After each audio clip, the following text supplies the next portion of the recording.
God. Yeah. So in case we just unmuted everything, and just before I got a nice little burn there in Mark, and so I thought that was a good way to warm up for the show here. Anyways, we are on the wrong lead. In the top left, we have the good looking person in our group, Caleb.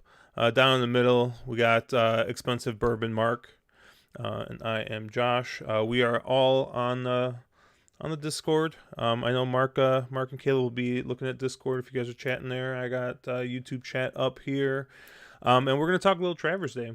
Um, there's a all six pick five on here, huh? They didn't did they actually do it? Because I remember there's been a couple times where I have come in and been like, hey, there's an all stakes pick five because there are five races that make a pick five that are all stakes, and Naira fucks me. But this looks like it's got a mandatory payout pick five. So This is actually an all graded stakes pick five. But I also find it kind of weird how they carded this because this starts in the seventh, and then there's another pick five that starts in the eighth. So there's two right back to back, which is a little bit. They had to do it to get the all stakes, but it does seem like you would want to card it a little better considering it's a what, a 12 race card.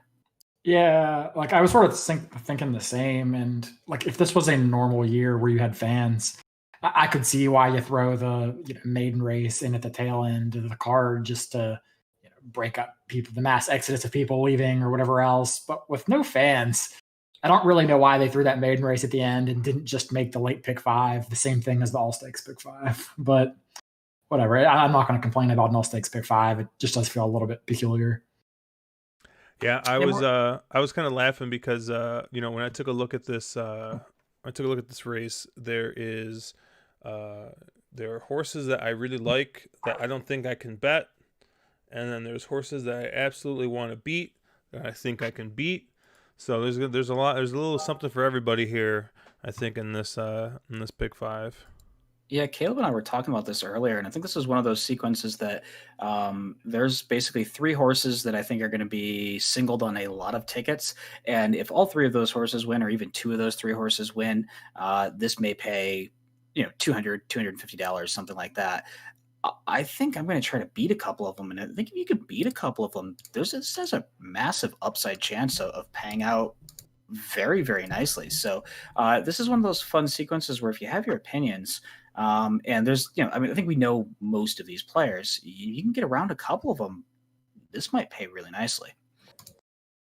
Yeah, let's just jump right in, I guess, into the ballerina grade one, 7 furlongs, for fillies and mares, 3 year olds and up.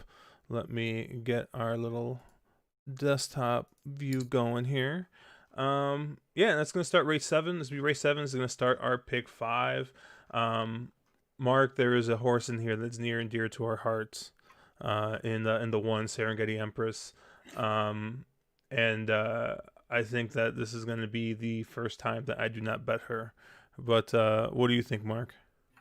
This race to me was a really, really interesting one, and I think Caleb and I are going to be on the same horse, which I'm a little bit frustrated about. But there's a lot of horses in this race that have a lot of question marks next to them. You have a bunch of these that are cutting back, and a bunch of every horse in this field is a very classy horse. But there's a ton of these that are cutting back, trying to find that right distance. Obviously, Serengeti Empress ran that massive test last year at 7 furlongs at Saratoga, and there's no Cafefe in this field, so. I think her chances are better in here, but she's dropped two clunkers in a row. And her nemesis Cookie Dough draws just outside her. Every time Cookie Dough draws into a race, presses Serengeti Empress early, and she just does not run her game. Does not bring her A game. And up until today, there had not been a winner out of the one or two posts at 7 furlongs at Saratoga. So, to me, I think Serengeti Empress is massively vulnerable in here. I'll have her. I'll use her to some degree just because I have a soft spot for the horse. I really like her. But I just think, she's a 4-year-old now. She hasn't really run well. this year at all. I mean, her Azari in the slop was pretty stellar, but and she won the Houston's Ladies Classic, she finished second in the Houston's Ladies Classic, but and Lady Apple came back to absolutely be decimated at Delaware Park. So, I like her, but she's not where I want to go. And I think, Bellafina is obviously going to take a lot of money. I want no part of Bellafina. She apparently can't win unless she's at either Del Mar or Santa Anita. And, the horse that I sort of ended up landing on was Come Dancing, who I think is who Caleb's also going to land on. She's back in the Martin Carlos barn. She's drawn outside all the speeds here. She should have a really good tactical stalking trip. She won this race last year. She's 2 for 3 across the track. This is the distance she wants. They've tried to stretch her out. It's never worked out well. And she's the one I want the most of, and I'm going to get probably very aggressive behind her. And I think there's no way on earth you get 3-1, which is the morning line honor. Yeah. Please tell me that you're not betting Come Dancing, Caleb. Yeah, that's probably going to be my single here, honestly. Yeah, it's not that I particularly love Come Dancing. I think she's a nice mare, but to me, Cookie Dough and Serengeti Empress would become very interesting if one of them scratches. But with both of them in here, they've proven to me that makes neither of them usable. So I can't really go to either of those two. Bellafina is a horse that at this point you just can't bet her outside of California. Not to mention she lost at odds of, what was it, 1-2 last out at Los Al. So she's a really hard horse to trust here. So beyond that, I'm looking for an off-the-pace horse. Come Dancing checks all the boxes. She probably should have won that last race, the Vagrancy. Castellano gave a pretty brain-dead ride when she was loaded, turning for home, looked every bit the winner, and he ducks down to the rail at the top of the stretch, and the rail was not the place to be that day. They got a ton of rain as the day went on. They sealed and then harrowed the track right before this race, and she just hit a wall as soon as she went to the fence. Ended up losing to Victim of Love, who was 20-something to 1 that day. I'm not convinced Victim of Love is really a legit player in this spot, even though she got the upset last time. I just think she had the right trip and maybe really takes to the slop. With looking at that pedigree and her career record on and off track, that kind of makes sense. So I think Come Dancing is the horse to beat, and that's where I'm going to have the majority of my money going through. I might be a little bit interested in Pink Sands, maybe as a C type of a horse. I'm not really sure that she can win outside of Gulfstream, but the last race she was just going too far, so I'm not really going to hold that against her. So if it does get kind of crazy and perhaps Come Dancing just isn't the same horse she used to be, it wouldn't totally surprise me to see a horse like Pink Sands come from off of it, but she definitely needs a pace setup. Yeah, so I think Pink Sands for me probably ends up being a B in this field. Off the pace types historically have done really well at Saratoga 7 furlongs, and this is going to all unfold in front of her. And I can see a situation where Javier has Come Dancing a little bit too forwardly placed. The 1 and the 2 hook up in a speed duel. There's a few of these can really, really motor on the front end, and there's a chance a couple of these hook up and kind of suck everybody along, and this sort of falls apart right into Pink Sands' lap. She's the one closer, or the one off the pace type I want, and I think pretty much Come Dancing ends up being a solo A. Agreed. I think I had actually forgotten about that ride till you described it in the Vagrancy, and then I was like, oh yeah, that was the day I wanted to strangle JJ, because I was like, you idiot, what are you doing? Literally he's in the 5 path and makes this aggressive dive for the rail, and the rail had been dead 3 races in a row, and you're like, dude, what are you doing? And in Victim of Love just kind of was way out in the track and held on. So I think most of it goes for Come Dancing, and I don't know. I had a hard time. There's so many horses in here that I have just massive question marks next to. I know Chase was a little bit up on Latruska, and I think that's a horse that maybe has some upside in here as well. This is probably the distance for Latruska.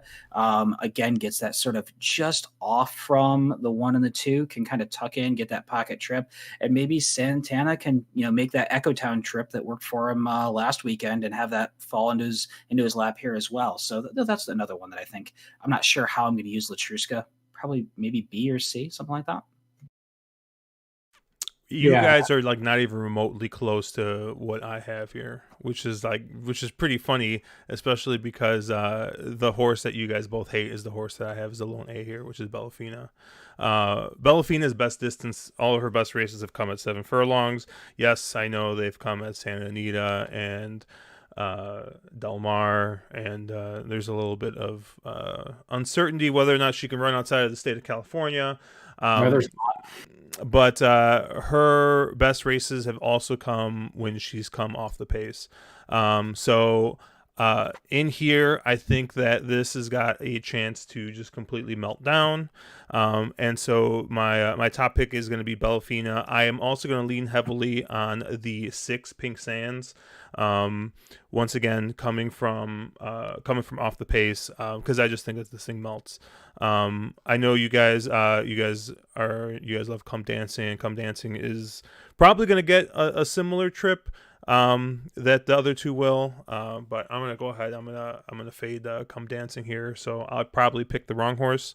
And then my other horse that I am gonna use a little bit, because I think if for some reason this doesn't just completely utterly melt down, I'm gonna take the horse that I think is probably best suited for this distance, being on the front end, and that's the horse that you had just mentioned, Mark, the 5 Latruska. So right now I have it as Bellafina as a lone A, Latruska and Pink Sands as B's. I might just move Pink Sands up to an A, since I'm pretty skinny a little bit further through the sequence. But yeah, that's kind of how I see it. And I know, Mark, I'm sure I'm not even looking at your face, Mark, but I could feel that you were making a face when I was talking through all that. And I think I heard you trying to, you were doing the typical Mark thing, which is like, wait a second, isn't Bellafina the horse that had everything her own way at Oaklawn or something? I don't know what you were gonna say. No, I was just going to say, isn't Bellafina the horse that came in at almost even money last year into the test and then showed she was very much third tier to both Covfefe and Serengeti Empress and got beaten by 9 1/4 lengths? That was going to be the one horse that, that was the one thing I was going to mention. Bellafina's been exposed too many times outside the state of California, specifically outside of Santa Anita. She loves that track. I just don't see it. I mean, I can agree with you. 7 furlong, maybe her best distance. I don't fault that. It's just this sort of like, she just never fires outside the state of California. What happened at Oaklawn this year? I mean, what happened last out at Los Al? What happened last year in the test? What happened? I mean, Kentucky Oaks is arguably too far for her, but she has so many asterisks that you have to get by and sort of question marks to give her another shot here. Especially, you're going to get better than the morning line. So I think you're going to, I would almost flip the lines on Bellafina ends up more like 5-2, and Come Dancing ends up more like 9-5. But there's just so many questions that you have to answer here, and I just don't think you can. I mean, if you want to take that shot, hey, take it. But a chalk with that many questions, man, that's hard. Bellafina 9-5 makes me want to throw up. Like, I hate it so much. I don't think she'll go off 9-5, but oh my god, I can't. That just disgusts me. For a horse that hasn't been within 8 lengths of a winner outside the state of California, I can't ever go there. I'd need 8-1.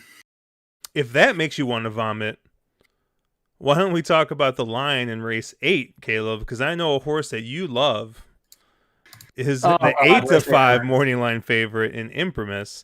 I was just say, before we jump there, John Massey's talking about the pace setup in this, in the 7th, and it's kind of thinking that Latruska ends up on the lead here, and I just don't see it. I think Serengeti Empress and Cookie Dough have a history of going at it, and I think with Santana being drawn outside the speeds, he's going to try to sit behind. I mean, you can't turn this into a 3-way speed duel with them 3 wide going down the backstretch. Even Santana's smart enough to know that that's a dumb idea. So I think he's got to tuck in behind here. I don't think Latruska ends up going at it with Serengeti Empress, but yeah, sorry not to cut you off there, Josh. No. I was trying to transition, and then I realized that we haven't checked in on chat yet. So let's kind of scroll up a little bit here.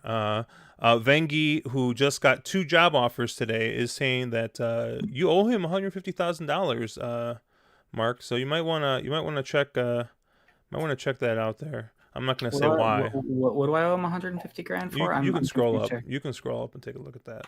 And Dennis, to answer Dennis's question here, well, let's see. Come Dancing won this race last year. Is a horse that gets a law across the Saratoga circuit very well. The last 2 were both a toss. 2 back was a toss because it's the wrong distance, and the last out because JJ went full on stupid for a race.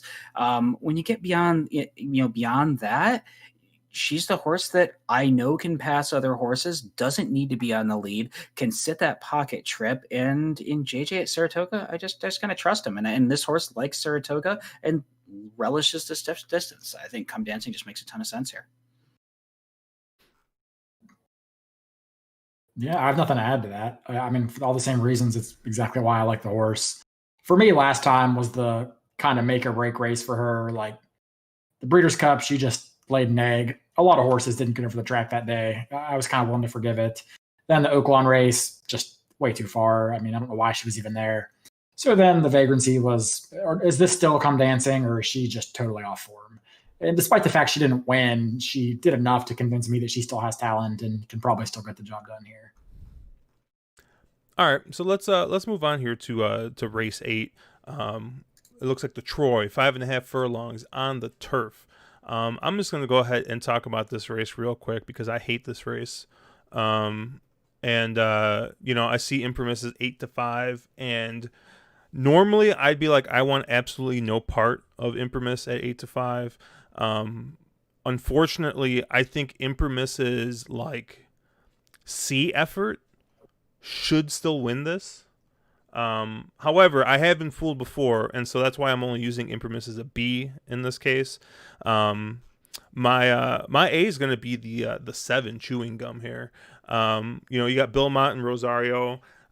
If you got anybody who you want closing on a turf sprint, it's probably going to be Joel Rosario. It looks like the horse has been working well. I know the workout reports aren't out yet, so we'll take a look at that as it comes. My only real concern with Chewing Gum is I think maybe Chewing Gum wants a little bit longer than this. Seems to have done a lot better at 6 and 7. Has tried 5.5, I think, twice here and finished 3rd both times. So a little unsure if this is going to be a little too sharp for Chewing Gum. But at least for me, the connections are there. The horse seems to be in pretty good form, and the speed figures seem to match up pretty well with the rest of the field here. I know I am fading. I'm fading the 5 horse here probably to my own. What's the word I'm looking? My own dismay, because I've already been burned by Mooch not once but twice, with him being on speed horses and me not betting him. And I mean, he definitely does have a speed horse here in Pure Sensation. But the speed horse I actually want is going to be the 2 American Sailor. Wayne Potts doesn't exactly ship horses into Saratoga. Has he? I haven't looked yet. In Formulator. This is his first starter. As the first starter. Has he ever shipped a horse in the Saratoga? I have him as 0 for 3 lifetime. Yeah. I mean, he's a good enough trainer on the Mid-Atlantic circuit. And he gets Tyler Gaffalione aboard, who's pretty decent turf rider in Kentucky, and has done okay so far. I think he's at like a 14% this meet. But I think this is the speed of the speed here in this race. And whenever you have a 5.5 furlong race, usually speed is at least competitive, if not good. So I'm going to go ahead and I'm going to take a shot here with American Sailor at a pretty decent price. I don't know. I mean, Buyer Figs look at least a little competitive, do look a couple points slow than the rest of the main contenders here, but wouldn't have to jump ahead a crazy amount, I think, to win this race. So I have this as a 7 as my lone A and 1 and 2 as my Bs. So Josh, first off, this is not a $16,000 handicap that American Sailor has sort of made his bread and butter.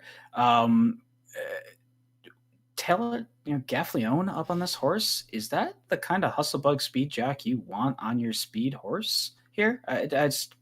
I'm confused about the jockey choice on this one. Yeah, I mean, who else? I mean, who else is he going to get? I mean, Saez doesn't have a mount here, so I guess Saez would have been. Saez would probably have been the better choice, but no, I'm not too worried about it. I mean, I guess even Jose Ortiz would be a better choice, but it looks like he went on Imprimis. Yeah, I mean, I looked at this race, and this race for me was really hard. In this sequence, I had a really, really quite the struggle with this race. Imprimis, I have to excuse the last three races. Ever since coming back from Ascot, just has not been the same horse. And I just have way too many question marks here. This horse does not seem to be the same horse that we had in the spring of 2019 or 2018. It just I don't know, something isn't quite there. Now, if Imprimis brings his A game, he's the best horse in the field. No questions barred. But also 5.5 on the turf. I do not love a horse that does not have a ton of early speed being drawn on the rail. Too easy to get boxed, especially going to that first corner. And with American Sailor drawn right outside and some more speed outside of that, Imprimis is just really hard to get to for me. And I hate the morning line. I think there's way too many questions there for that sort of morning line.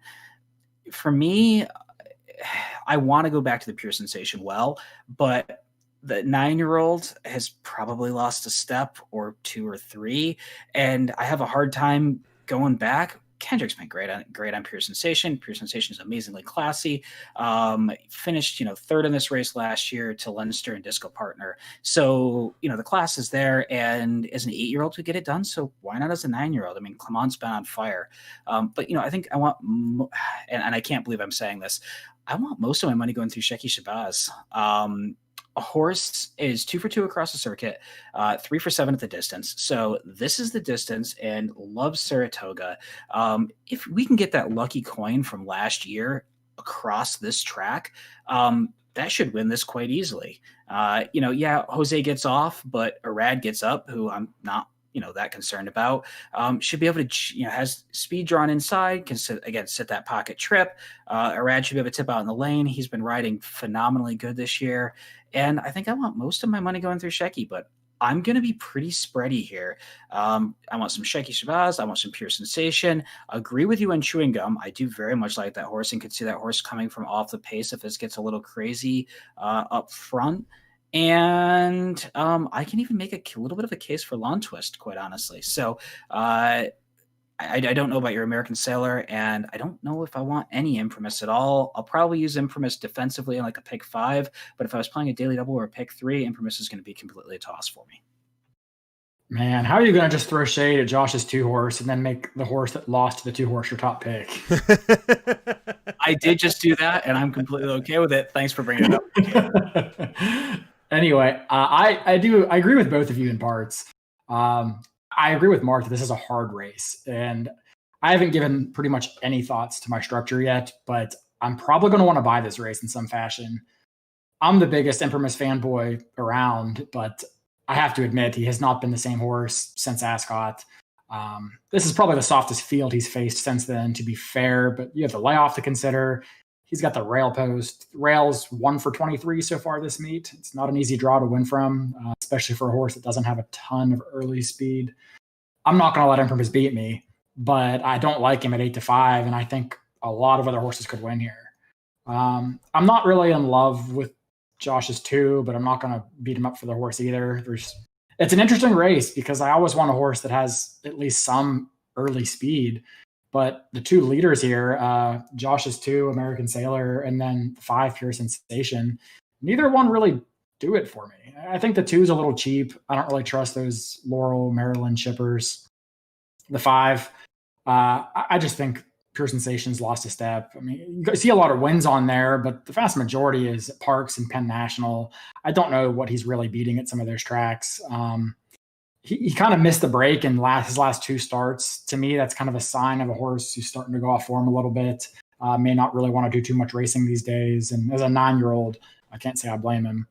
So yeah, like a horse like Shiki Shabazz has the perfect pace kind of running style that I would want here, but I really just can't trust him after leaving the service barn and then running a pretty non-threatening third in that sprint at Monmouth.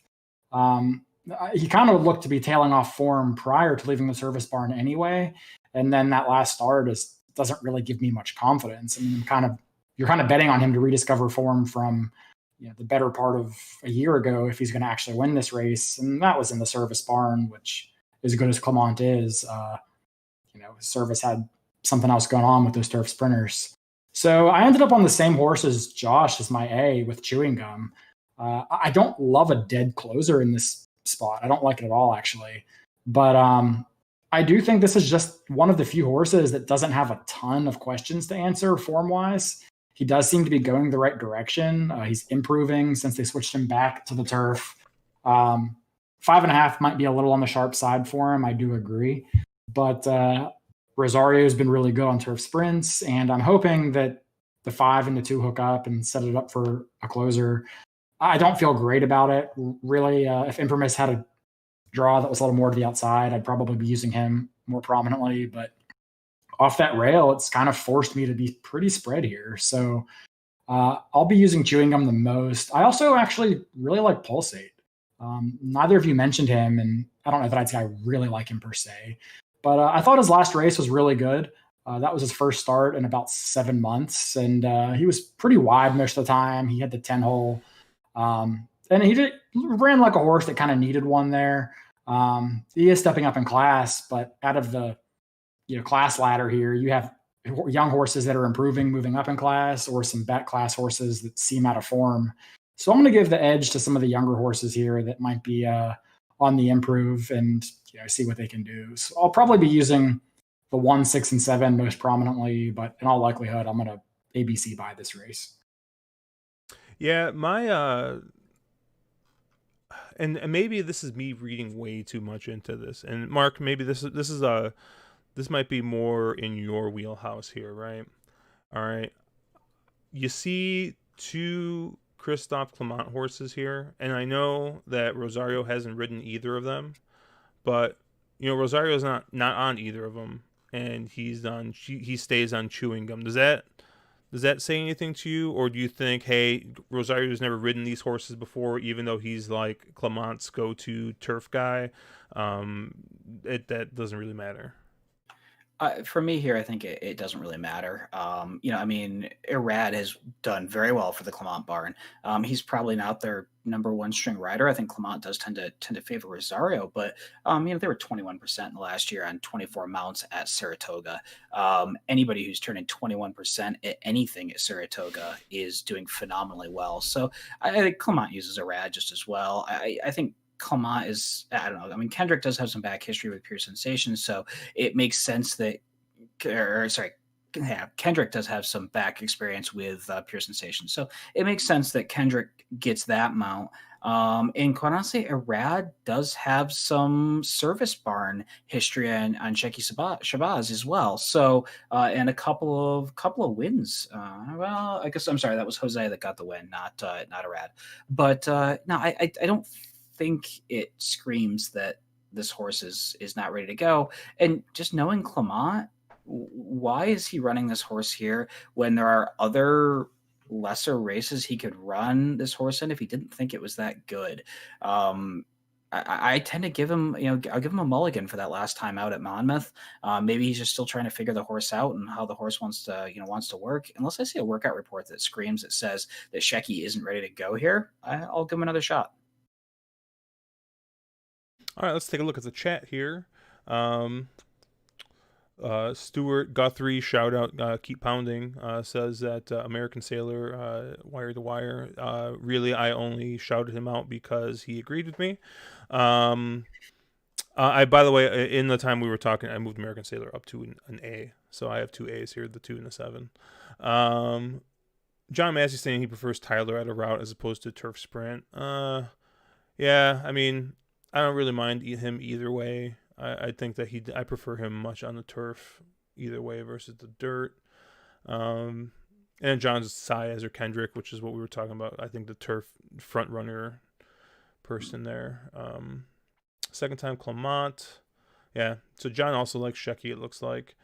And Dennis has got a wall of text, and I'm trying to understand who he likes. And I really can't understand what he's saying.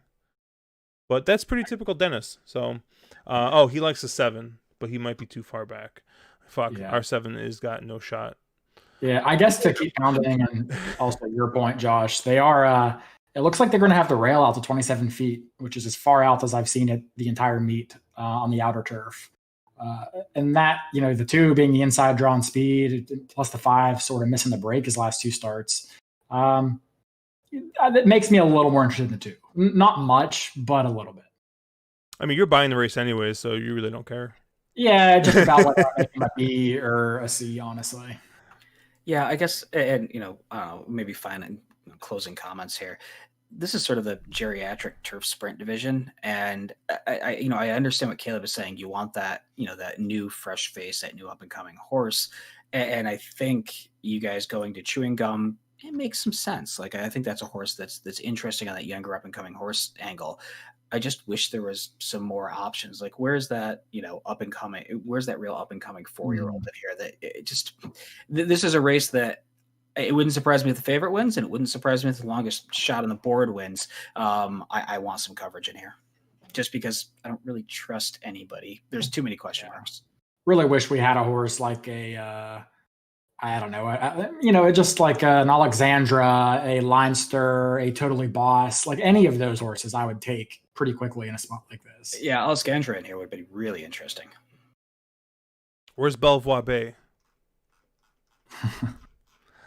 She's retired, isn't she? I think so. I think she did retire. Yeah. All right, let's move on to the 9th here.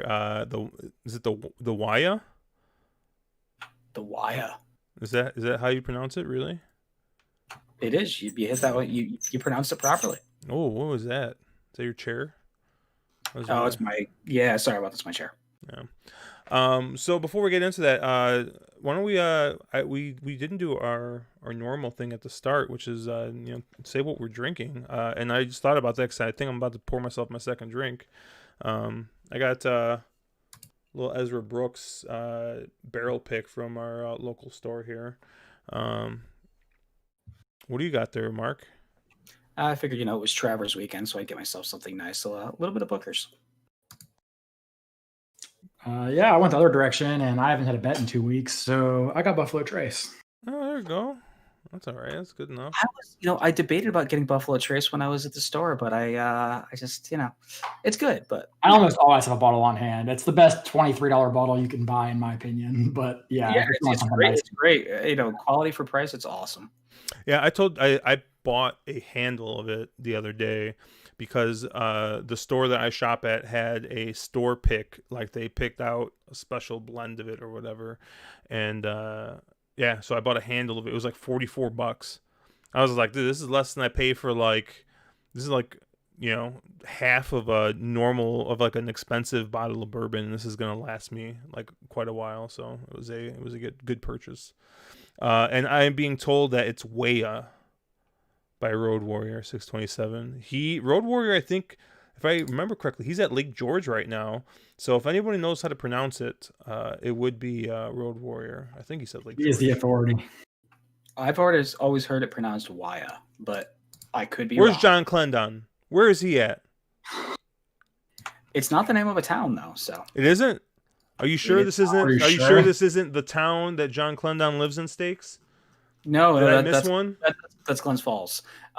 Even though I think he's technically a little bit west of Glens Falls, I'm not sure which of the 7 towns that all congregate in the area he is. But no, I think Waya is actually one of the names of the one of the springs in Saratoga.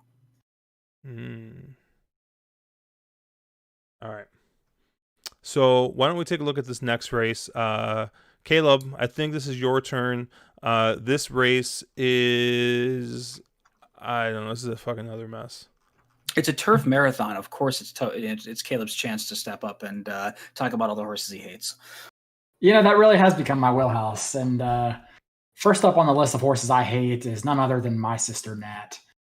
This horse, has had enough chances for me. I was so stoked when this horse came over from Europe like 2 years ago. Like, this horse has been racing against some really good European horses, and it's just gonna like run away with it here, become a top player in the female turf division. And she just hasn't. Like, she has a couple excuses here and there, but at the end of the day, she's 0 for 5 since coming to the States.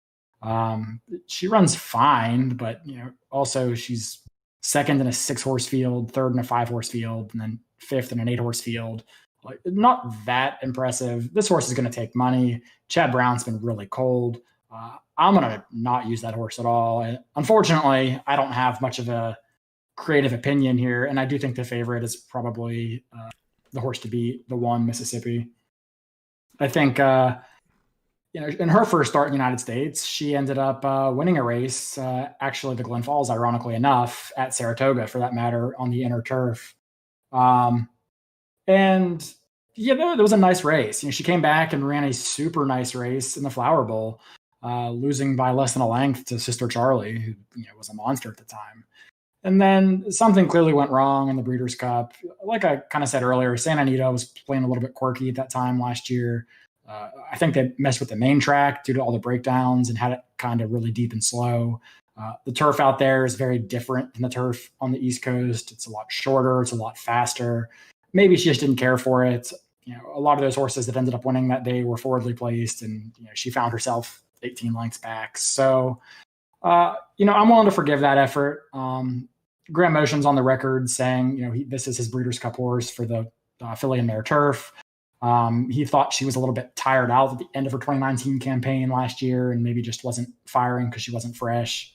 So he's definitely taken a bit of a gamble here by not even debuting her in her 5-year-old season until, August. So we're only, a quick 3 months or so away from the Breeders' Cup. So I do think this is a horse that cannot really afford to have a tune-up race, which would be my biggest concern because she needs to get some wins here. So I think that she's the horse to beat. I don't think there's going to be likely pace aberration that's going to really get in her way. I think she's the horse to beat. I'm not interested in my sister Nat. And truth be told, I would go to other Chad Brown first. But before I go any farther, I figured see what Mark thinks, because I know he's a stalwart of Chad Brown's barn. Yeah, I very much agree with you here. I think Mississippi is the horse to beat here. There's a pretty good argument to be made that she just kind of wore down towards the end of her 4-year-old season. And Graham Motion has been really good on the long layoff. The one thing that does scare me is that Graham Motion is 0 for 11 at Saratoga this meet, and he's only had 2 horses hit the board. He's been very, very, very cold. But Rosario stays here. I think Mississippi is the logical horse in here. Gets probably the right sort of pace setup, and I honestly think this horse probably does want to go a little further. I think that the 10 furlongs might be a little sharp, and I think this 12 furlong trip is probably right. I think the Glens Falls last year was her best race in the States, and just a touch further. And the other horse that I want a little bit in here is the other Chad Brown, which is Fool's Gold. My sister Nat does, again, everything Caleb said was spot on how I look at my sister Nat. She's been a massive disappointment. She doesn't like to get her photo taken, since coming to the States. And she really hasn't run a figure that jumps off the page at you, at least in the Bear, world.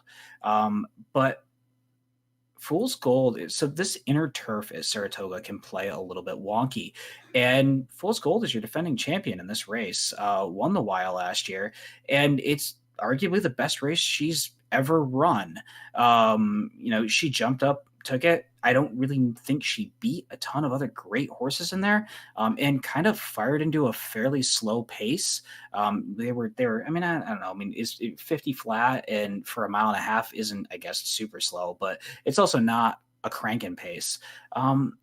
If she handles, if she can come back to that last year's form, obviously Chad Barnes been pretty cold, but she's the other one I want in here. And I really don't, the morning line in here was really confusing to me.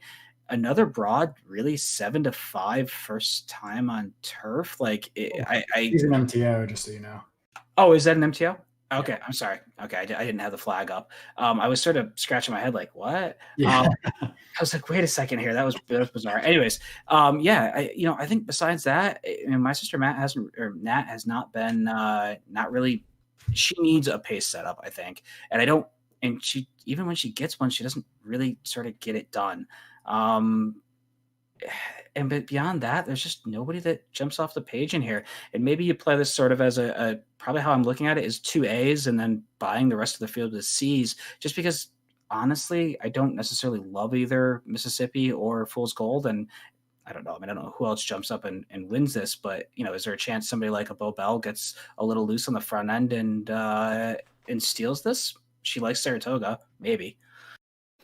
Yeah, I was looking at Bo Bell for a hard minute, mostly because, like you said, horse for course, is 2-1-0 and 3 starts. So, but I am not. I am not. I can't really look past Mississippi here. I'm with you guys. I think that this horse wants probably a mile and a half, mile and 3/8. So this is going to be. This is going to be a great spot. And like I did notice that if you look at her last 2 races, missed the start both times. The first time I think she like brushed the gate, and then I know she hopped the start in the Philly Mare Turf. So I'm not going to really hold too much against her. And even if she doesn't really break all that great, she's got a little bit extra time now in this race to kind of make that up. So I'm pretty confident in Mississippi. I will be using it as a lone A. I do have a couple of horses that I have marked down as C's, but more than likely I won't be playing C's. But I guess I'll talk about these horses real quick. You guys have already talked the 4 and the 7 to death. My Sister Nat and Fool's Gold. I am with you guys on My Sister Nat. Most of the reason why I'm not going to be playing C's is because I feel like I'm just using the horses defensively. So I don't want to get beat by Chad Brown, but at the same time, fuck it. If I get beat by Chad Brown, I get beat by Chad Brown. So the 4 and the 7 I have as C's. The other horse I have is a C, and I have no logical reason to have this horse as a C, other than the fact that Mike Maker apparently is just fucking absolutely on fire in these long turf races at Saratoga, and that's the 3 Quiet Dignity. Quiet Dignity needs to find about 15 to 17 buyer points here, I think, to be competitive. So this is really just a complete and utter pipe dream. I think that going to be coming from off the pace. Although there's not really a ton of pace in here, so it wouldn't be crazy to me if Quiet Dignity gets the lead here. I mean, blinkers are coming on, and I think this horse is gonna go. I know the running lines don't make any sense, but I mean, no, what other horses has any kind of early speed? Bo Bell, that's it, right? Yeah, it's basically Bo Bell. I mean, my issue here is the fact that Maker has been really on fire, but if you look at what he's been winning a lot of claiming turf races. That's where he's been really making the dent. And we've talked about that before. He made, waves about he was going to ship to New York a lot of Kentucky turf claimer level horses to try to steal New York purses because he felt like the racing up here was softer. I don't necessarily love him in his stakes. I don't love a horse that's never even tried an overnight and jumping into a graded stakes. Boy, it feels like the waters are just real deep here. And you'd think that if this horse was really alive, wouldn't he have gotten somebody other than Gaff, who he historically has not done very well with at Saratoga? Look, all I'm saying is that this is a maiden going against winners in a grade 3, which I know Caleb loves. Like I said, I have absolutely very little logical sense in wanting this horse other than Maker being hot, and the fact that with there being kind of a lack of speed here and Maker putting the blinkers on, maybe he tries to kind of steal something on the front end here. I still think that Bo Bell's probably a little bit faster. I am talking a really deep C type if for some reason you think all of the short prices are vulnerable. So this is really pie in the sky thinking, and if anything, this is more of like probably an underneath type horse. I really think that Mississippi is lone A here, and we probably talked way too long on a race that we really don't like the other two Chad Brown horses. I mean, that your 3 scares the shit out of me. I'm not gonna lie. It's the horse that makes so little sense that I just look at it and I'm like, 3 Diamonds bought this horse for 75 grand earlier this year on a private purchase, gave it to Mike Maker, and then he immediately throws it into a grade 3 stakes at Saratoga. Like it makes so little sense on speed figures or any other metric that it actually just like terrifies me a little bit. So, yeah, but you got to remember too, this is also has Murphy's like least favorite turf sire on the bottom in Bernardini. So I mean, if a Bernardini wins with even though it's on the bottom, like I don't know, maybe we're all in trouble on Saturday. yeah. Yeah, and this horse also was in the Chad Brown barn for 4 starts and couldn't win an allowance, and yet we're expecting to jump up and steal a graded stakes. I understand where you're coming from. It's Maker, but this is the kind of horse I think I'm okay getting beaten by. I mean, you're not going to be okay getting beaten by it, but yeah, I get you. No, I won't be, and I will whine nonstop, but I think I'm okay getting beaten by this one. John Massey in chat was asking about the 5 Olympic Games. That's actually, for me, honestly, probably my second pick in this race after Mississippi, maybe third. I don't know how I feel about Fool's Gold, but I don't think that River Memory Race is a very good race, but at least the distance kind of fits. Clement's been hot. Irad's been hot. There's nothing not to like, I suppose, but nothing really screamed off the page at me for that horse either. So it wouldn't surprise me. Very usable, I think. The one thing I would say about the 5 is at least the horse can get the distance. I mean, it was second at this distance.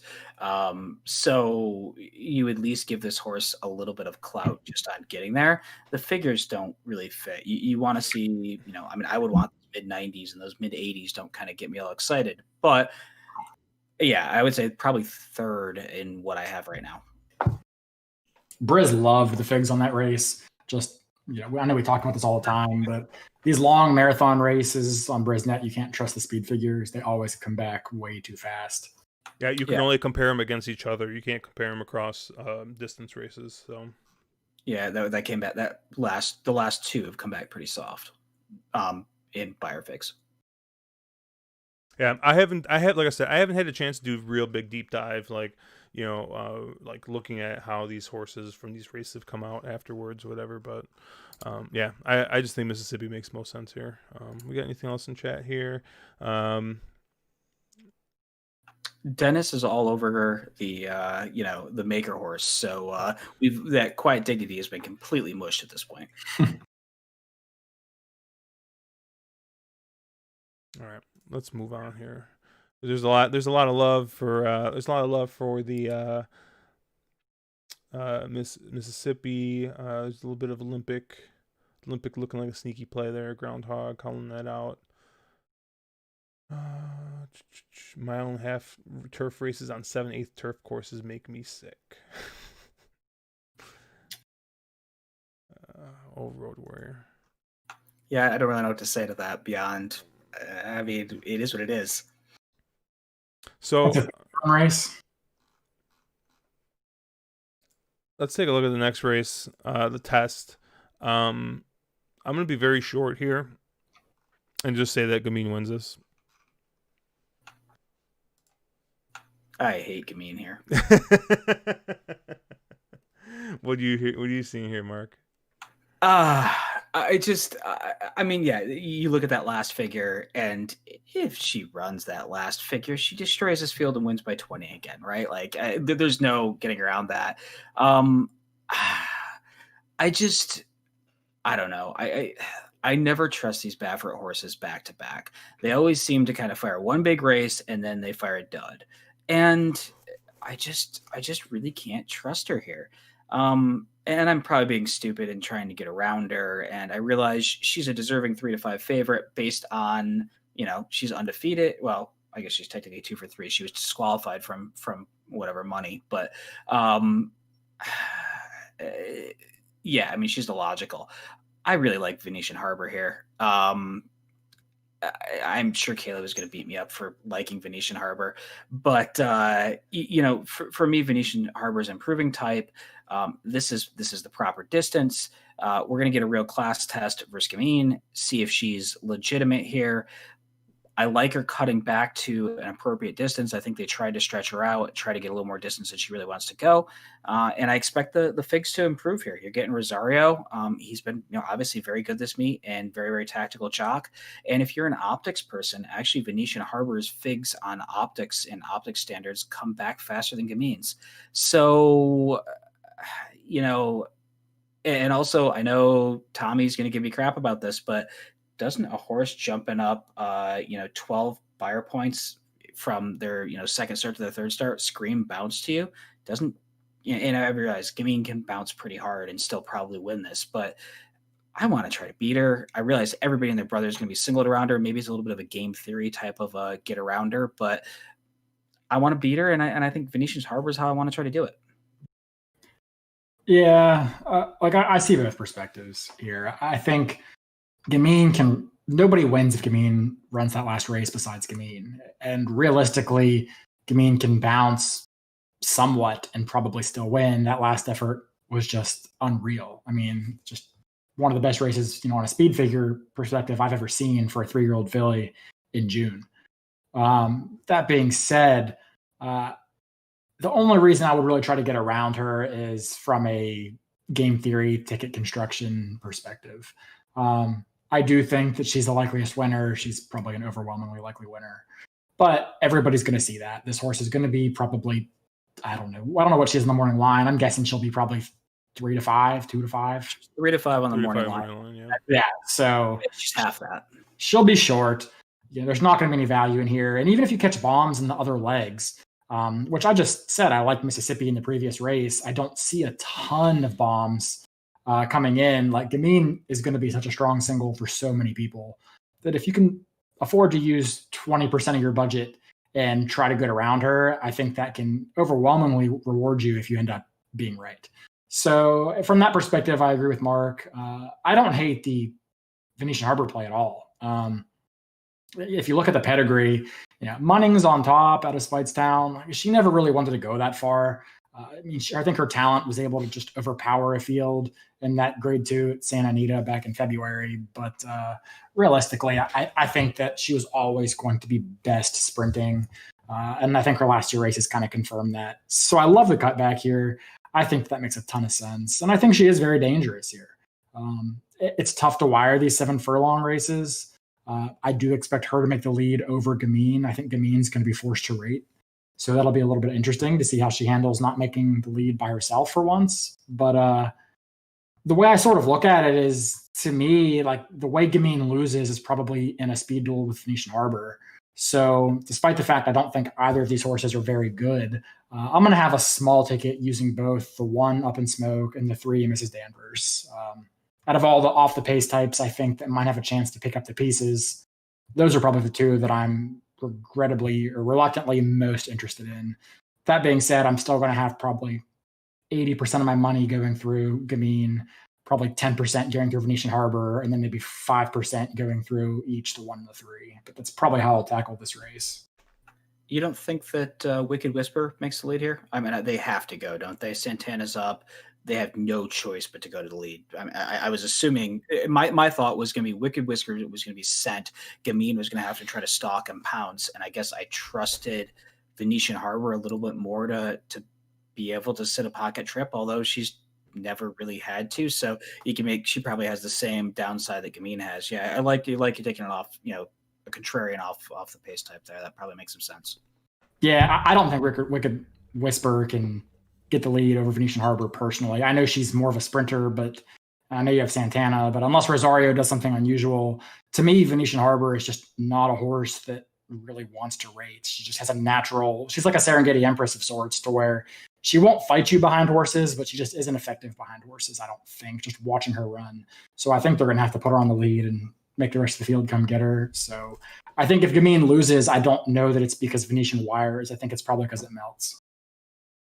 As I'm struggling to open up bottles as I normally do, um, I was a little interested in, and this is probably once again an underneath play. I was a little interested in the two perfect alibi. Did win the spin away here last year, and the Adirondack. And I know I probably just completely fucked that up. Oh, yeah.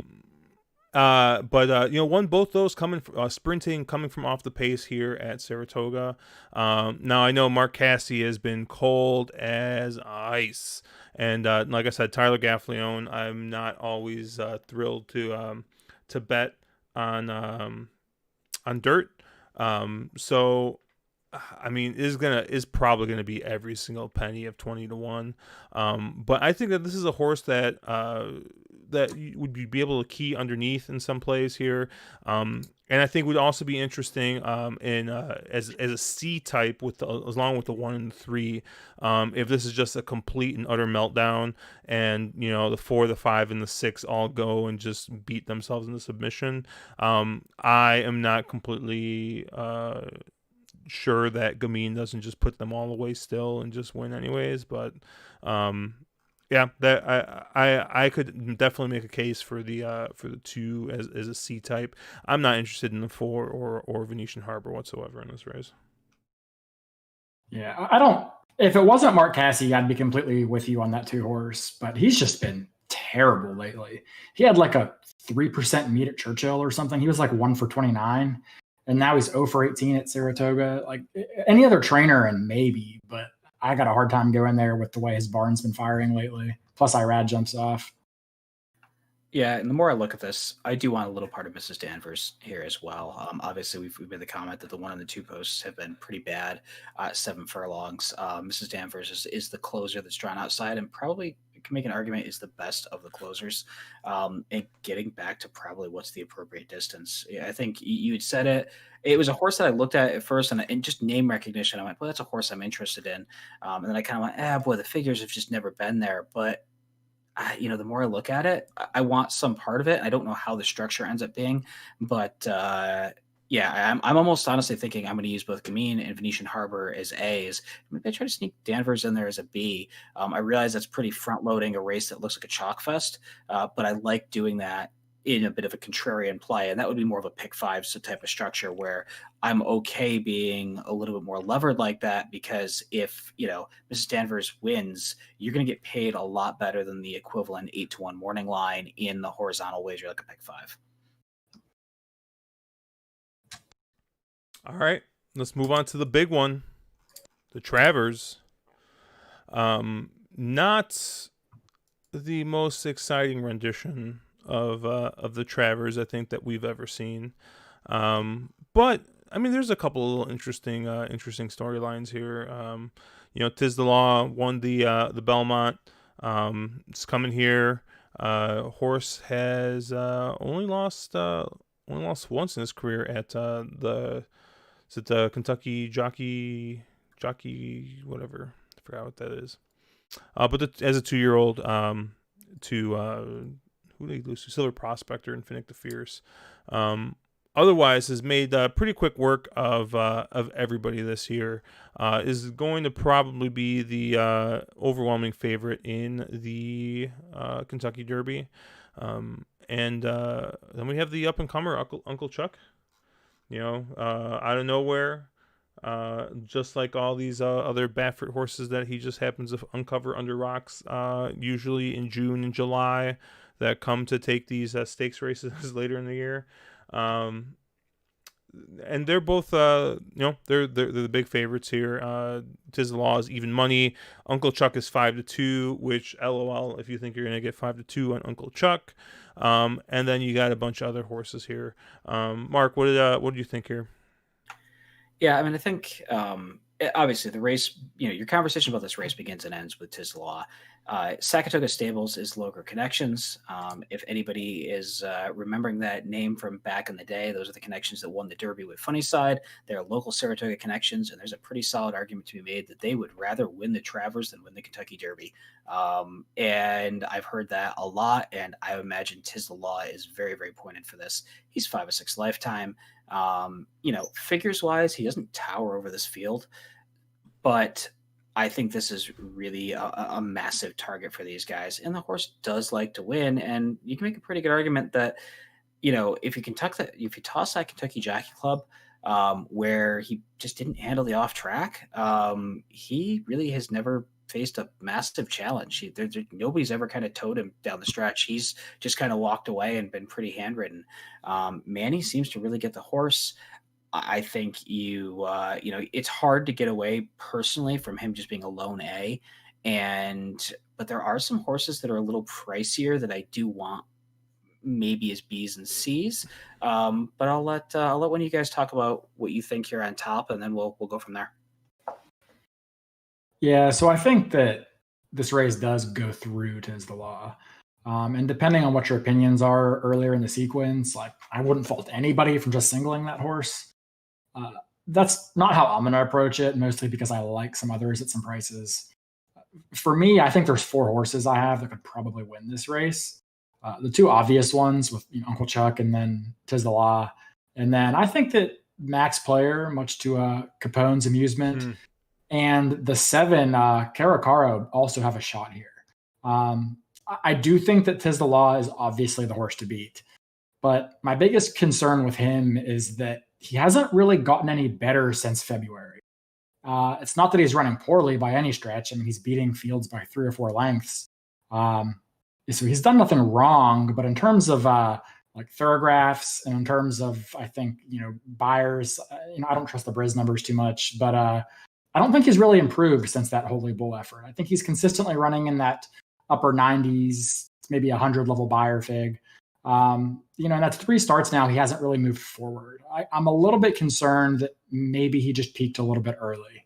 I'm not sure. This is a horse that was on the Derby Trail since a 2-year-old, and was probably being trained in a way to peak for May or June.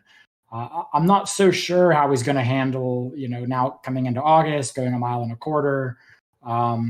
It's just a little bit concerning. It's not enough to get me off the horse. I'm going to use him. But it's enough to make me look elsewhere. I think the logical is Uncle Chuck.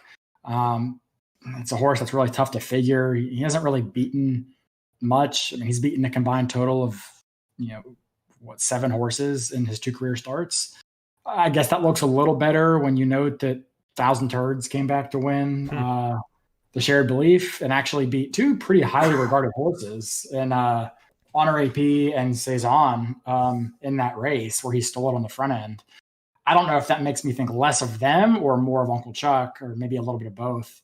But this is a horse that probably would never have even been in the Derby conversation. He's already drawing arrogant comparisons. I don't know that I'm going there quite yet. He is a half sibling to McLean's Music, so it doesn't surprise me that he's very precocious.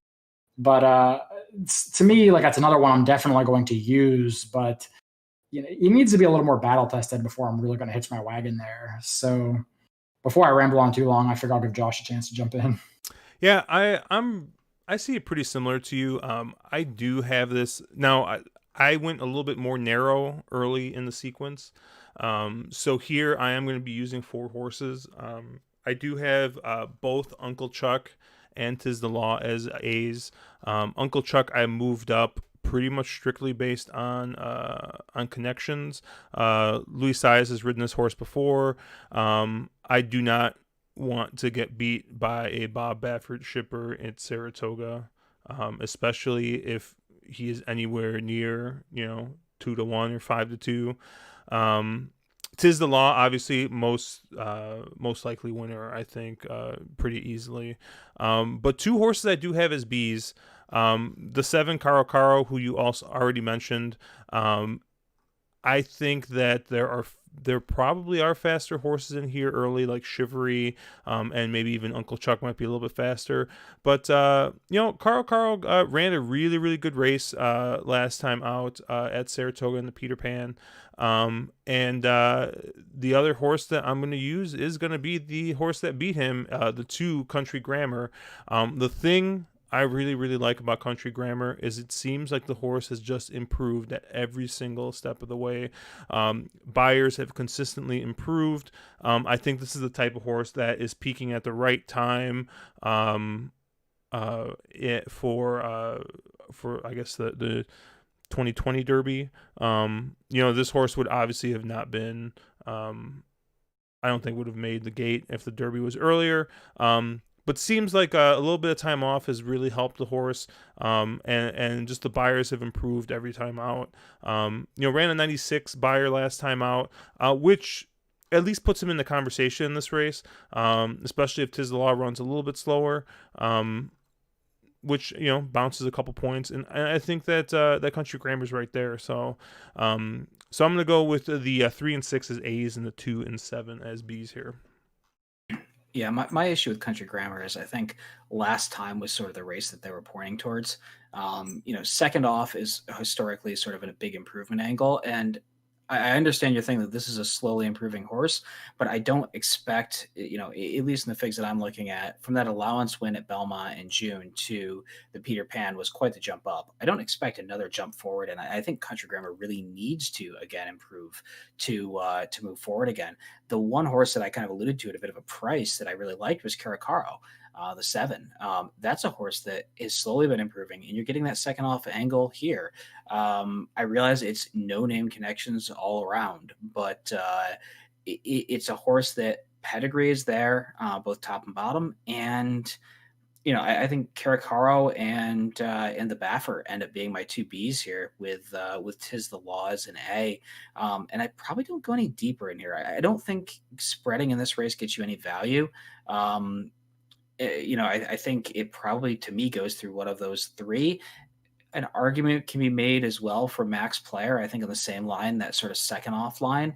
I wanted a little more impressed in the Belmont. I really wasn't, but yeah, I mean, I really want to get, quote unquote cute here and try to spread and try to find a price. I just don't think there's a price to spread and find here that returns you that real upside. You get a big score because you found that, that price that was hard to come to. I just don't see it here.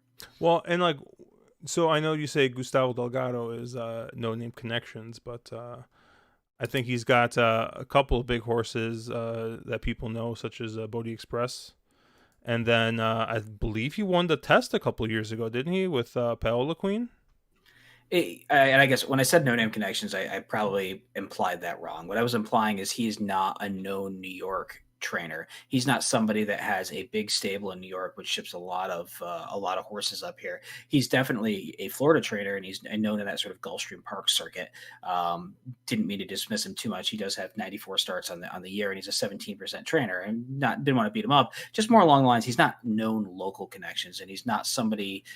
He has shipped historically to Saratoga and done well, but he's not somebody who is known for having a big stable up here. Yeah, I mean, y'all have kind of made the cases for a lot of the horses that I've already liked. I think Caracaro ran a much better race than Country Grammar last out in the Peter Pan. The kind of problem is I don't know that either of them are fast enough to actually win against Tiz the Law or Uncle Chuck today, but Caracaro is definitely the horse I'd be more interested in between those two, just given the different trips they had there. And then it would be doing a disservice to our boy Capone if I don't talk about Max Player a little bit. To me, this is a horse that wants to run all day. I mean, honor code, APND on the top. This horse just wants to go as far as they'll cart him. And I really think that, I read an article that Linda wasn't too happy with the ride after the Belmont. Max Player is still a little bit green. He doesn't respond well to kickback, which is kind of a problem when you're a closer. So that she had some instructions for Joel to keep the horse a little bit closer and try to keep him in the clear. Somehow or another, Joel and had this horse next to last and on the fence. So he really raced pretty greenly most of that race. Kind of was fighting the kickback a little bit. But once he got wide and actually set down, I mean, he did, swallow up some ground and was coming on pretty strong. He's the one horse in here that I think will benefit the most from the stretch out to 1.25 miles. I'm not saying others can't get it. I think a horse like Caracara will be just fine. Tis the Law should be fine. But he's the one here that I think helps the most in terms of moving them up. So he's one that will probably need a bit of a pace setup, but he's one that I'm interested in, probably as a B.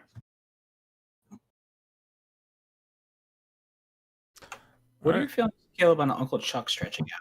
I mean, he a little suspect. Like 1.1 miles seems to be, that's what his pedigree sort of screams for. I mean, there's a lot of them that can go from the 1/8 to the 1/4, but it doesn't it sort of throw up some red flags that maybe he doesn't want to stretch out?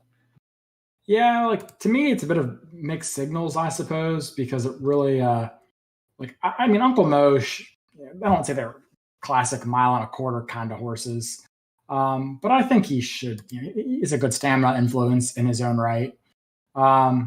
As far as the bottom of the pedigree, Forest Music was a sprinter through and through. I mean, it wanted no part of 2 turns. But Unbridled Song on top does have a bit of a stamina influence there. Most of the siblings were better off going short. I mean, we already talked about McLean's Music, who was a one-hit wonder. A horse like Kentuckian was also a stakes winner sprinting. You got a horse, Senor Jobim, who I've never heard of before, but it looks like he was also much better sprinting. He didn't even try routing until he was 5 years old.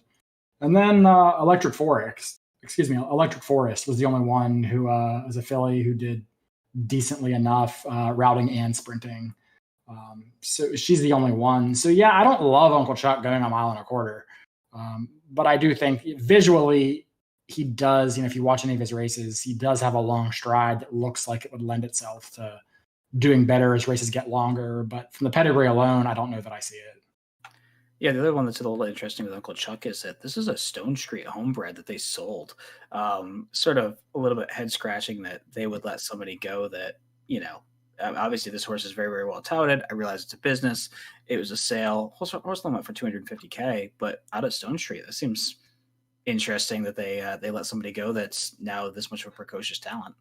Well, yeah, wouldn't you think a half sibling to McLean's Music, out of Uncle Mo on that point alone would fetch more than 250,000? You'd keep the horse, and also Forest Music on the bottom. Forest Music was a very, very good dam. As far as on the track. So, as long as I'm thinking of the right horse, but yeah, it just a little bit head scratchy here with Uncle Chuck. I mean, every right to improve, every right to win this. I don't know. Maybe I'm trying to poke holes in a horse that I shouldn't be poking holes in, but something here just feels a little wrong.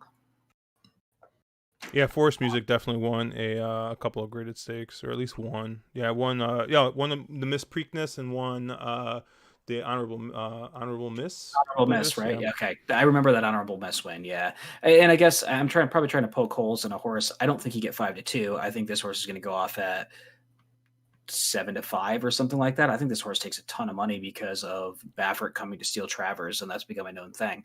So I'm trying to poke holes in a horse that I think is going to take way too much money, more so than necessarily I think can't win this. What do you think the lines are here? I don't have morning lines on. I don't care what the morning lines are, but what do you think they actually go off? Maybe even money Tiz, 7-5 Uncle Chuck. I mean, yeah, that's kind of where I'm at. I mean, Tiz's morning line, even money. I think even money because there's so many other betting interests in here. I think somebody like Uncle Chuck, 7-5. Yeah, that seems about right. They have Caracara at 10-1. I don't think you get that. I think Caracara takes some money here. Just on agreed, had the rougher trip in the Peter Pan that sort of was dueled, got bumped late. There was an argument to be made that that Country Grammar could have been taken down in there. There was a couple things in that race that were a little funky. So I think Caracara takes some money on trip handicappers and also, just having a rough go last out. And I think Country Grammar goes off at, Chad has not been hot. I think you could get 10-1 on Country Grammar kind of a range. So, I think these lines move around quite a bit. Caleb, I have to say that the first thing I noticed when I was looking through the PPs for these races was the ever so slight baby Z pattern on Caracara.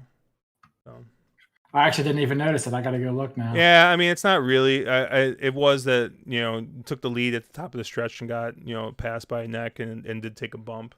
So it wasn't really not really I guess a true Z pattern, but always interesting to me when a horse comes, it gets to the lead or improves and then kind of gets shuffled back a little or loses ground a little bit late. So John is saying 4-5 on Tiz, 8-5 on Uncle Chuck. that makes sense. That seems more accurate. Dennis, you're not gonna see Tiz. That ain't happening, bud. Not happening. If Uncle Chuck scratches, you might see like 2-5 on Tiz, but within the race, there's no way. No, not happening. Yeah, I mean, honestly, like from a win bet perspective, the 2 and the 7 interest me way more in what could be close to double-digit odds with the 3 and the 6, his law and Uncle Chuck taking so much money. Maybe I'm overlooking Max Player here a little bit. Yeah, like you said, that the ride last time wasn't anything to write home about. But what do we think about a horse like I don't know if we've really talked about it, but what do we think about a horse like Chivalry here, like trying to just go out and steal that on the front end? I think he's distance compromised, and I think he's kind of been exposed. I think he caught a gold rail in the Florida Derby, and it carried his exhausted ass to a second place finish. Beyond that, I mean, he lost an allowance race and then came back and just ran up the track. I mean, there's an argument to be made. He did catch a dead rail in the bluegrass. So, horses do oftentimes fire back pretty big off a dead rail last out, but I don't think he gets a mile and a quarter. I think he'll do a really good job of setting up somebody like Tiz Law. I don't think he gets a mile and a quarter. And he's got a ton of early speed. I realize he's a Josh type horse, but I just don't see the track being that speed favoring where it could carry somebody like that. He doesn't seem to do much outside the state of Florida. So, yeah, I kind of wish we had we need I think one more big horse. Like a King. I would love to have seen Art Collector come here instead of Ellis Park. I was gonna say King Guillermo. King Guillermo here would have been good. Right. I already forgotten the horse that you mentioned. Art Collector. Yeah, fuck that horse. That would be interesting here too. I mean, like I said, Caro and Country Grammar I think aren't completely outclassed here, but those are I don't know. Those are kind of mid to bottom field fillers possibly for a big race. So where's Dr. Post? Dude, fuck Dr. Post too. Forget that horse. I was gonna name. You know what's funny is I was gonna start naming horses, and then I think I realized that every horse I was about to name is I think got a condylar fracture, so I think I gotta stop. So, but go ahead, Mark.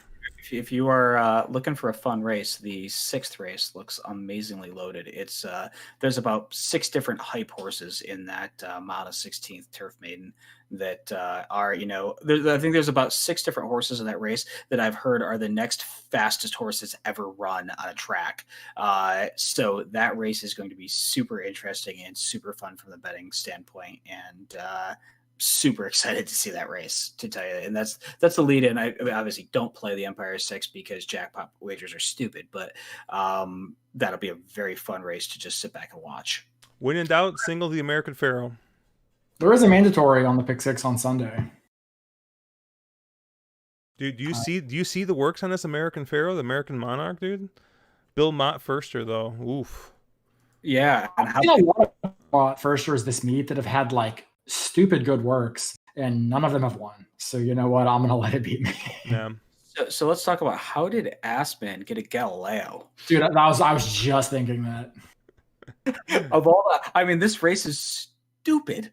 And then there's a Temple City outside of that who definitely wants to turf route. Obviously Dylan Davis up. There's a Mucho Macho Man, Mystical Man. That was a big money purchase as well. The horse on the rail, or, I mean, whatever. The MTOs are nuts. Restored Order is supposed to be a monster for Pletcher. Secret Potion, who drew the rail in this race for Chad and Arad, was a $475,000 purchase. Who's supposed to be the fastest horse that's ever run. Pivotal Mission just outside is also supposed to be a monster. This race is just tons of fun. Yeah, I'm looking at that Galileo, the dam, and that's a really interesting Akoma, yeah, she was legit. Really interesting horse. She was very, very legit. She won on all 3 surfaces. Yes, Run she graded did. stakes on all 3 surfaces. Graded stakes on all 3 surfaces. Wow. And I think she's been one of those like prodigal dams who's just dropped phenoms. But you're getting Santana on turf for Assman. It's a little bit things that make you shudder. I would love to get all in about that horse. I just want a different jock. Well, if this was Clement and Rosario, I'd be all over it, but not. Well, what's probably going to happen with this horse, though, looking at the breeding, is this horse will finish the mile and 16th and probably just run another mile just because he wants to. Or she wants to. Yeah, he wants to. Yeah, because he wants to. And also, I'm trying to figure out, how did they let a first-time starter get works on the turf at Saratoga? I'm confused here. Is that typically not allowed? I don't understand. It's typically not allowed. At Saratoga, they do not allow you to train on the turf unless your horse has a start. That's normally, historically, how it's been done, unless there was a change for this year. Well, you got a couple. You got the 3 and the 4. Does the 3 have a turf work? Yep. It's a couple back, but yeah, July 3rd. It wasn't a great work either. That's the training turf, but still. Yeah, okay. All right, let's take a look at a couple questions here, and we'll sign off here. Yeah, why are they running American Pharoah on the turf? He's not a turf sire. It says Andy Serling. What a fucking guy. Yeah, I mean, if you watch FS1 and watch that feed, there are so many stupid things that are said in every 5 minutes. It just makes your head want to explode. It's very entertaining, though. And you want to know what's funny? Like, the best part about that is JK, because JK actually, like for as much as he picks off picks chalk horses, and people give him shit for it.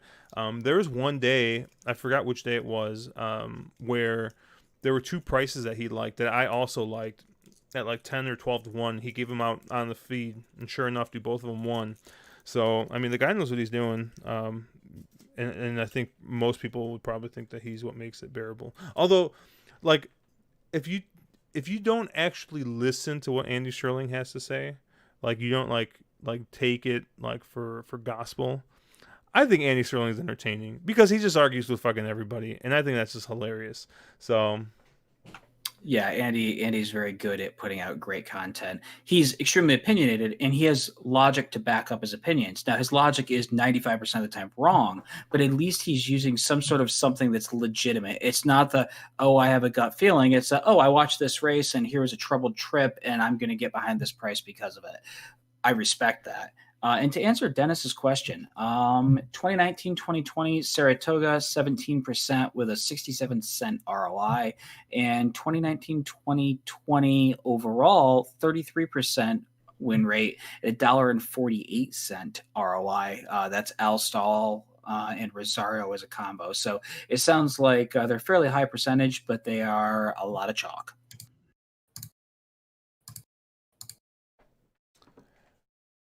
all right, let's take a look here. John Massey likes Brad Thomas. I like Brad Thomas too, mostly because he's got those fucking huge ass sunglasses. Dennis asking if Tislaw wins this race, does he win the Derby? No. I'm gonna say probably. I don't think it. To me, him winning this race has nothing to do with him winning the Derby. I don't think he wins it either way, but that's because I have a big prop bet on one horse in the Derby, so I might be slightly biased. Mm-hmm. Yeah, so that's kind of like 1,000 words. Oh yeah, 1,000 words. Not 1,000 turds. It starts with a K, and the second name starts with a G. Yeah, I don't think the events are related necessarily, but if he takes out Uncle Chuck, then the only real contender left at that point is King Guillermo, who's going to be entering the Derby off a pretty huge layoff, and he's been working. Look, I know you guys like hate this, but I absolutely 100% love that Mario's 1,000 words ticket is still live, because when he put that future bet in like, was it like the second pool? Maybe it was like pool 2, and he's still live. And we were just like, this is dumb. Are you serious? And he, sure enough, dude, fucking by the grace of God, last week that horse won and beat not one but 2 like actual legitimate horses, which is just kind of like, Del Mar, right? Like, yeah, it was funny. I don't know the asterisk there that it was at Del Mar. Why? Why is that an asterisk? Because it's at Del Mar. I always had a hard time capping that track, and I've always felt like horses that win big races at Del Mar don't, on the dirt, specifically on the dirt, don't necessarily ship to other tracks. Like, you don't see a lot of horses that, there's been a few that, but they don't necessarily prep at Del Mar to run like a Breeders' Cup dirt race. It always has been a surface I've been a little bit suspect about. You mean like City of Light and Accelerate? Yeah, like those two. Yeah, thanks. That's who the first came to mind. But I don't know. It's not a traditional Derby prep because it traditionally comes after the Derby, but times are strange. Yeah. I can't wait for next year. That's all this year has done is gotten me excited for next year. I'm excited for Breeders' Cup. I think the filly and mare division is really stacked. Agreed. I think the filly and mare division is very, very stacked. And I made comments on my Saratoga Daily about the fact of a race a week ago all of a sudden makes that filly and mare division even more interesting with Vexatious winning. So, yeah, I think that division is just awesome. And there's going to be a lot of games where I think you might see multiple fillies defecting and going to the Classic instead of running in the distaff, just because I think that distaff may be more loaded than the Classic is, depending on how the rest of this fall goes. Last thing I want to ask you guys before we sign off: chances that we have fans at the Breeders' Cup? 0. Sorry, Caleb. Yeah, not good.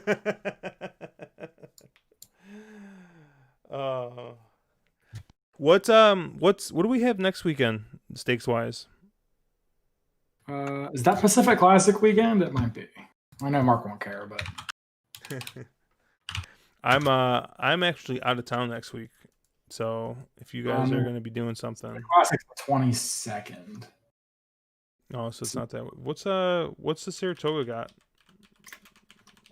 That is Alabama, Saratoga Derby, and then Saratoga Oaks on Sunday. This is the weekend I was going to come up. It is. That's really sad. It really is. Call Mark and just go up anyway, and then watch it on the couch.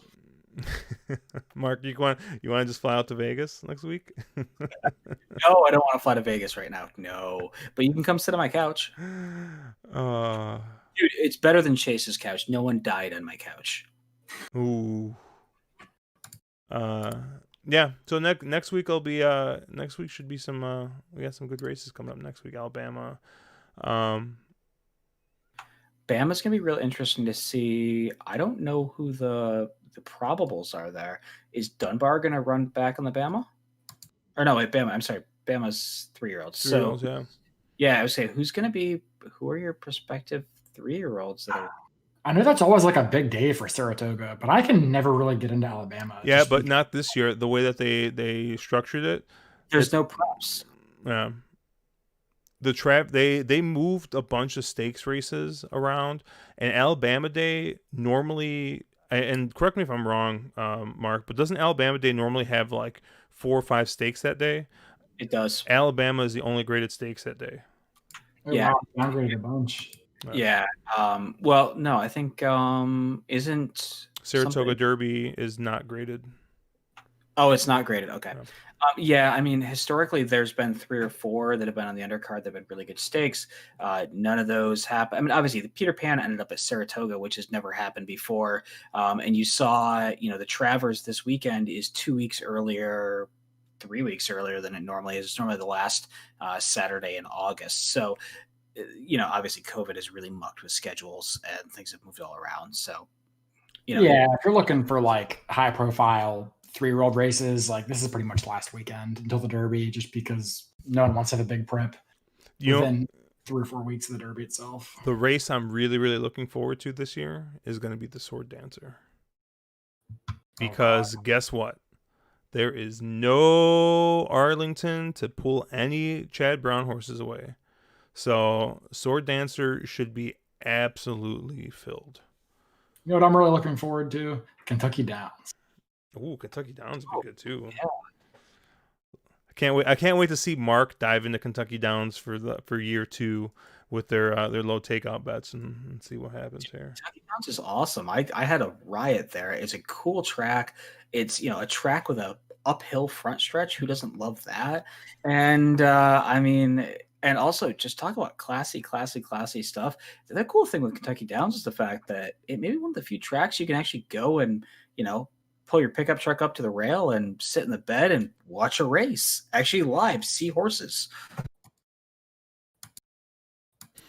All right. Well, I think that's going to do it for us then. It looks like Chase is also excited for Kentucky Downs. So shout out to Chase the Wolf. Hopefully here in the next week or two he'll be able to join us more regularly for streams, but we'll see. Thank you guys once again for tuning in. We really appreciate it. Make sure that if you haven't already, we do have our link for AM Wager in our description. Mark's got videos on using AM Wager. And if you have any questions about AM Wager, they are super responsive in our chat, actually. So if you got questions and stuff, if you guys have any problems, they have some of the best customer service I've ever seen for pretty much any product ever. So really, really cool to use. Other than that, yeah, we'll be around. I think we do have another NHC feeder tomorrow. We didn't get to fill last week's because I know a couple people were out. And I know one of our regulars, Cash, is going through some stuff. Shout out to Cash. We are thinking about you. So hopefully we can fill it up this week. I think we just didn't get to enough people. So what are the tracks that are involved in that, Josh? I haven't looked yet. Did you take a look at more, Caleb? No, I haven't. My guess is it's going to be mostly Toga and Del Mar, maybe with a sprinkling of Monmouth. Monmouth or Woodbine, depending. I'll pull it up right now. I have Discord. Yeah, Saratoga has 1, 2, 3, 4 races. Del Mar has 4 races, and Woodbine has 2 races. Okay, it's super playable then. That sounds like fun. Yeah, so we'll have that. There's a link. If you guys need it, you can DM us on Twitter or on Discord. We can give that to you. So, for the Wolf, who is lurking in chat as usual, for Mark, Caleb, I am Josh, and we will catch you guys later.